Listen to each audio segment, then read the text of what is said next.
Mabuenas na araw mga kaabante! Ako muli si Master Hans Kua at ito ang ilan sa mga abante tips at paalala para sa live na kay Bongga.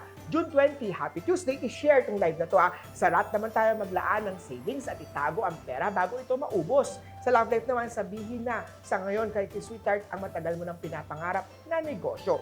Pagtulungan ito. Sa problemang pag-ibig naman, bumili ng rose quartz dito po sa tindahan ni Master Hans. Gray at 2. Ox naman tayo, travel star activated, may work star na sa ibang bansa. Ang swerte sa'yo. Wow! Congratulations! Sa love life, sundin ang tinitibok ng puso.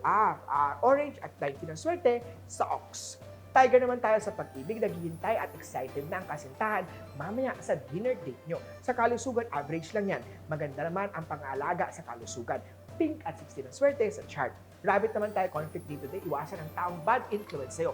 May unhealthy star, bigyan ng pansin ang kalusugan. Iwasan ang stress. Peach at 11 ang swerte. Dragon naman tayo, ugaliin magtabi ng pera para sa mga unexpected expenses. Mag-save at huwag gamitin, huwag mag-invest ang kailangan.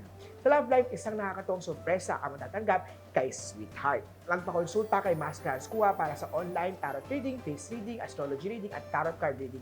Yellow at 11 ang swerte sa chart. Sa snake naman tayo, mas pagtuunan ng pansin ang bagay na mahalaga, huwag pag-aksaya ng mga bagay na mga hindi kailangan.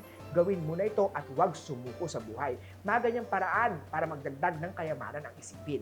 Ito naman sa Year of the Horse, may mga negative star ngayong araw, may makakarinig ng hindi magandang balita sa isang nakakilala.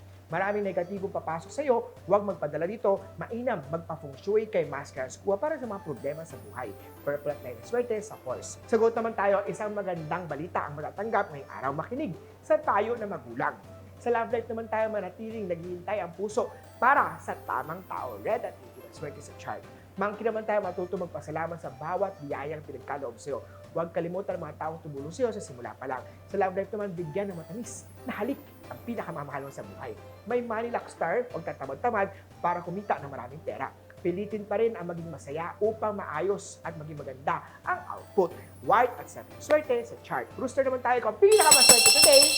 May magandang love star na parating sa'yo. May bagong makikilala na matagal mo na palang stalker. Siya ay may magandang loob para sa'yo. Maroon at 4 ang swerte sa chart. Sa doggy naman tayo, sa love life mo, huwag maghanap ng iba dahil nandyan lang siya palagi sa'yo. Makikilala mo siya through social media. Money star activated, may mga taong walang ginawa. Kung hindi mag-isip ng negative star, iwasan yan. Mahahawa ka sa negative mindset yan. Sumama sa mga taong mayaman mag-isip, masipag, at maganda ang intention sa buhay. Blue at 15.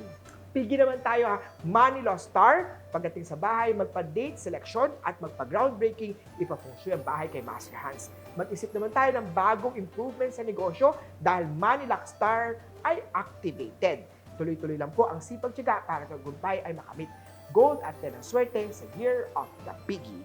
Muli po, ito po yung magabay lamang ni Master Hans. Kayo po ang gumagawa ng swerte niyo sa buhay dahil nasa inyong palad na kasalalay ang tunay na tagumpay. Ako po, si Master Hans Kua para sa hashtag Hanswerte sa Abante.